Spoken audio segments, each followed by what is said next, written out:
Oy ka lang pre? Saan tinamaan? Tragisan. Sinong tumira? Yan yung naka-green na yan? Bakit anong nangyari? Gusto mong umalis. Ay, umikot ako.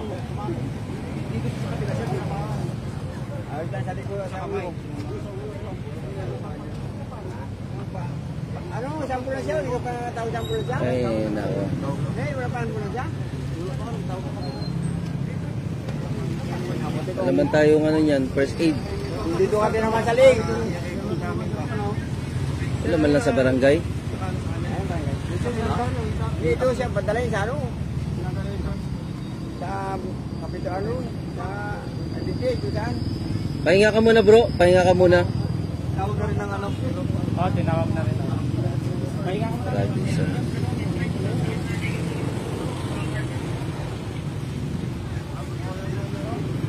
Turuan mo ng leksyon pre. Turuan nyo ng leksyon. Ano mo na yung kahoy? Ay, pasat talaga yan.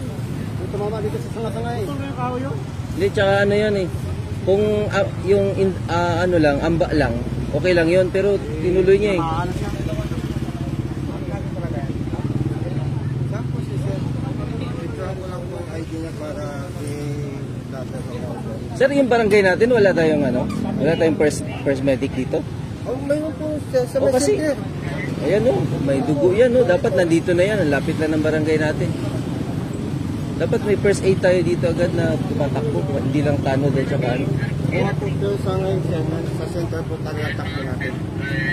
Ay, paano yan? Kung halimbawa nakahando sa dito, papatakbayin pa natin sa center. Pwede po Kasi sa City Health din ako, sir eh.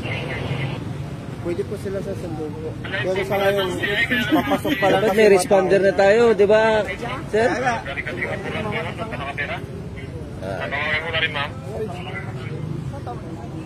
Guys, may dispute dito yung tricycle driver at saka ano, enforcer natin. Medyo nagkainitan. Tinaga ng tricycle driver yung ano natin, enforcer natin.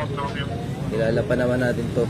Para yung hero doon na papuntahin sa center. Kasi mga tao pumapasok pa lang kasi ngayon eh. Alas 8 pa lang eh. Wala, hindi ko dala yung medico. Kung dala ko medico, dapatan na natin yan. Buti na lang may ano ka. Kahoy? Buti na, nasagga ko rin. Ay, pambira oh. Tingnan niyo yan oh. Tragisan. May gulok niya ako ganun. Oh, yung pang ano yun eh. Pang tapas yun eh. Pambira, may karet. Puntahin muna sa center. Para yung hero doon na pumunta. Nagano pa bro, pahinga ka lang. Huwag ka masyado magano. Laki pa naman ng gayat. Ginawa ka ng biyan. Okay, doon ka pa dito mo?